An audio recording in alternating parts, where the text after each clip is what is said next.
जमीन असते. हो. काळीच्या जमिनीत जर लावलं तर तिथं चालते बा, अडचण काहीच नाही. फक्त तुम्हाला बेड बनवावं लागेल. बेड बनव. पाण्याचा निचरा होणारी जमीन म्हणजे याच्या मुळ्याचं कसं काम आहे, मुळ्याच्या पाणी धरून ठेवते. हो. पाणी धरून ठेवणारी जमीन पाणी हे कसं वेलवर्गीय पीक आहे. हो. त्याच्याने पाणी याच्यातच आतमध्ये जास्त पाणी राहते. त्याच्यानं पाणी एकदम कमी लागते.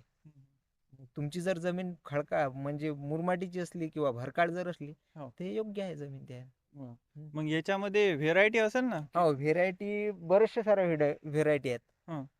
बरेच म्हणजे 100च्या वरती पण जाती आहे त्याच्यात. पण आपल्या इकडे सध्या 2-3च जाती अवेलेबल आहेत. हो. तर मग आता ते 2-3 जातीमध्ये तुम्ही कशी निवड केली की हीच आपल्यासाठी म्हणजे चांगली राहील म्हणून? चांगली म्हणजे आपल्या इकडे कसं आहे, हे आहे काय,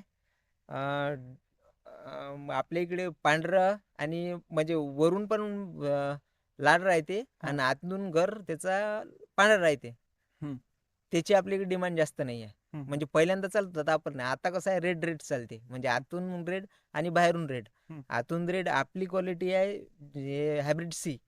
आतून रेड आहे आणि बाहेरून रेड आहे. आणि याच्यातच एक जम्बो येते ते पण तशीच आहे रेड रेड.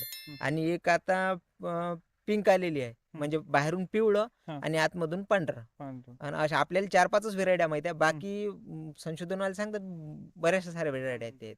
आता ही जम्बो पण व्हेरायटी होती, मग जम्बोची का बरं निवड नाही केली तुम्ही? याच जम्बो आपल्या इकडे याच्यासाठी नाही, आपल्याला सनबर्निंगचा प्रॉब्लेम व्हावा नाही. आपल्या इकडे टेम्परेचर 40च्या वरती जाते. बरोबर. आणि जम्बो एवढं टेम्परेचर सहन करत नाही. त्याच्यानं आपण हे सीची व्हेरायटी निवडली. मग हे निवडल्यानंतर तुम्ही कुठून म्हणजे कुठे गेले होते हे आणण्यासाठी? कोणत्या आपण पंढरपूरहून आणलं. काळेन सर म्हणून आहे पंढरपूरहून, त्यांच्या जोडून बोलावलं. मग त्यानंतर हे पोलचं नियोजन कसं केलं? पोलचं पहिले हे अंतर आखून घेतलं आपण. याचं अंतर आहे आपलं 11x7. 11x7.